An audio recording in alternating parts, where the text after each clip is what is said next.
Morning, everyone. Morning, Rabbi. We are learning Mishna Kiddushin, Parak Aleph, Chapter 1, Mishnah Beis, Mishnah 2. So the Mishnah is going to start discussing. Today's Mishnah is sponsored by the Garland children, Zecher Nishmas, in memory of their uncle, Gavriel ben Moshe Nachum, Shemar ben Aliyah. Amen. Okay. Now, the Mishnah is going to discuss a Eved Ivri, that means a Jewish servant, which means a Jewish man can become the servant of another Jew in two ways. He can sell himself because he is poor, or the court can sell him if he stole something and cannot repay it. So that servant we call an Eved Ivri, a Jewish servant, slave, and is subject to certain laws. So now the Mishnah describe how was he acquired. So the Mishnah says, Eved Ivri nikna bekesef ubishtar. A Hebrew servant can be acquired with money, that means the master pays for him, or with a document. Now, pays for him means if the servant, now we said before, a Jew can be sold either by the court, if he's stolen he can't repay, or he sells himself because he's poor. So if the servant was sold by the court, the master gives them the money. He gives the Bezdin the money, and they use it to pay back what he stole. If he sold himself, the master gives the money to him, and then basically he can use it to pay debts, whatever he's going to use it for. Okay. Now another thing that's important to know is that when we talk about being acquired with money, it is not necessary to pay the full price to acquire the servant.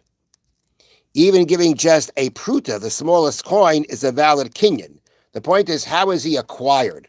How is the, acquiring, how is the bond, whatever words you want to use, how is the obligation formed? And the answer is through kesef. It doesn't mean because you paid for him. It means because you acquired him, like by a woman, right? You give her a certain amount of money. That's how you marry her. That's how you do Kiddushin.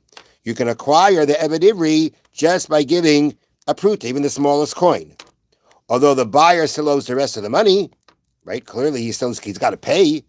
He becomes the master of the servant right away with the kinyan kesef, with the acquisition through money.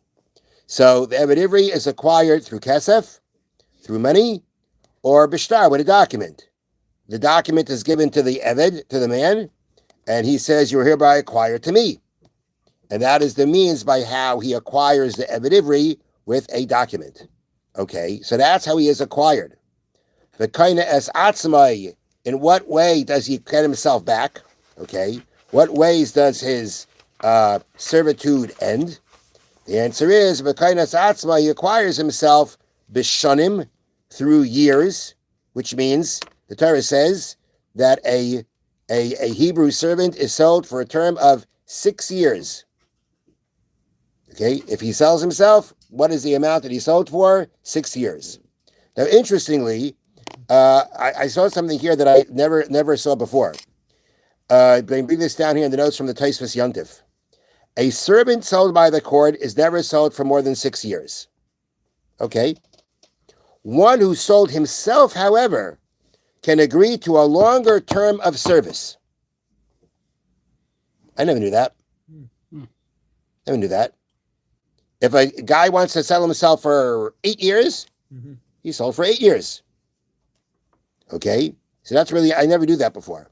So that is what it means, acquires himself a year. So again, if you don't stipulate, right, it's going to be, or the court, 6 years, that's it, right? And if you're selling yourself, you don't stipulate, 6 years. But according to the way you bring down here from Tosfos Yontif, he could agree to a longer term. Okay, so that's the first thing. He acquires himself with years. Uba Yovel. Yovel means the Jubilee year. Jubilee year means there is the 50th year, meaning after 7-year cycles of the Shemitah, after 7 Shemitas, the 50th year is called the Yovel. And at the beginning of the Yovel, the Torah tells us that every Hebrew servant goes free automatically, even if his 6-year term is not yet up. Yovel is still going to take him out of his servitude. And the last thing mentioned is, it'll be Gerayin Kesef. Gerayin Kesef means by deducting money. Deducting money means that if, let's say, the servant either comes into money, he still has the old money, whatever it may be. But he deducts the years that he worked and he pays for the rest of the years that he worked, which means like this. If the servant had already worked part of his term, the time is deducted from his price. For example, if he worked 3 years of a 6-year term, he can pay the master half of his purchase price and go free. When a servant wishes to pay back the balance of his purchase price, the master must accept the money and set him free. So basically, what we do is, you take his purchase price and divide it up amongst 6 years. And you say, per year, he was bought for this amount of money. So if now, if he worked already 3 years, right? So now he only has to pay back, he only has to pay for 3 years. So he pays his 3 years and he's free. And it's not for the master to say, I'm not accepting it. He has to accept it. So these are the ways by which he is going to free himself. Now, the Mishnah says that now we have something called an Amma Ivriya. Yesera alav Amma Ivriya. A Hebrew maidservant has an advantage over the Hebrew servant. Now, a Hebrew maidservant means the same thing as a Hebrew servant, right? Mm-hmm. A woman will be sold. But a woman, as we're going to see, her being sold is actually going to work in a very different way. There's no such thing as the Beis Din selling a woman who stole. There's no such thing, I don't believe there's such a thing as a woman selling herself. And Amma Ivriya, as we're going to see, is actually a young girl. It's actually a child. So let's read. Yisrael alav Amma Ivriya. A Hebrew maidservant has an advantage over the Hebrew servant. Shekaina es atzma b'simanim. She acquires herself with signs of adulthood. That means that as soon as she reaches the age of 12 and grows 2 pubic hairs, she is legally considered an adult. At that point, she goes free, even if her 6-year term is not yet up. So that's which really means, at the end of the day, that an Amma Ivriya is sold as a katana, as a minor. We'll see that's something her father can do. And at the end of the day, once she becomes an adult, she goes free. Okay, next. Ha-nirtza nikna b'ritzia. Now, there's such a thing called the nirtza, and he's acquired through ritzia, which is why he's called the nirtza. What that means is, if let's say the Hebrew servant, when he's hitting the 6 years, and he says, I want to stay longer. I like it here. I want to stay longer. So the halacha is that he has to have ritzia done to him, which means, I'll read here in the bottom, if the servant declares that he wants to keep serving his master, he presses his ear against the door or doorpost, and the master makes a hole in his servant's ear with an awl, which is a pointed tool. And that is called, and therefore he is called a nirtza, one who has been, awed, one who has been, who has that hole in his ear.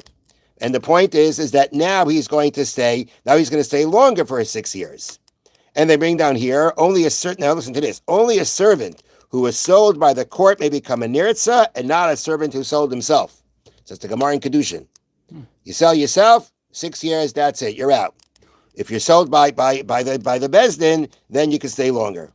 Okay? So the Mishnah says, Ha-nirtza nikna b'ritzia, the person, the nirtza, the Hebrew servant saying longer than 6 years, is acquired through ritzia. V'kaina es atzmai b'yovel, he acquires himself in yovel. That means when the yovel year comes, he's out. So let's say his 6 years were whatever. There were 20 more years left till yovel. And now he decides to say more than the 6 years, and he became a nirtza. Once yovel hits, then he goes out. Like it or not, he's out. Okay? Now, and then it says, V'kainas atzmai b'yovel b'misas ha'adon. I just read that. Sorry, the first part. The nirtza acquires himself through yovel and through the death of the master. So that means he's past his 6 years, he's a nirtza, and the master dies, he's a free man. Which means he will not go over through inheritance to the heirs. He is a free man. Now here, let me read to you some of the halachas that are relevant to this that the Bartanur brings down. Okay? Now, v'davka leben oived, okay, what happens if the master dies within the first 6 years? Right? The Mishnah said you acquire yourself through the death of the master if you're a nirtza. But if you're not a nirtza, Your regular Eved within your 6 years. We said Yovel is going to knock off the rest of the 6 years. What about the death of the master? The answer is, if the master dies within 6, Eved Lebein. He serves the son. And we darshan that from a pasuk. Okay? However, let's say the heirs to this man who died are not his son. He doesn't have any sons. He has brothers, he has a father, whatever it may be. They do not yarshin him. The halacha that if the man dies within 6 years, the servant does not goes to the heirs, is only his son, no other heirs. Okay? And let's say the Hebrew maidservant. What about her? Okay? We say that she goes out with simanim, right? She goes out with simanim, and she goes out with years, yovel, the money thing, paying out with the years that are left. That all applies to an amivriya, to the Hebrew maidservant. How about the death of the master? That wasn't mentioned before. So Tanura says, "Amivriya kaina atzma b'misas ha'adin kinirtza." An amivriya acquires herself through the death of the master, just like the person who got ritzia, which means if she's within her 6 years and the master dies, she is free. Have a wonderful day. Thank you, Rabbi.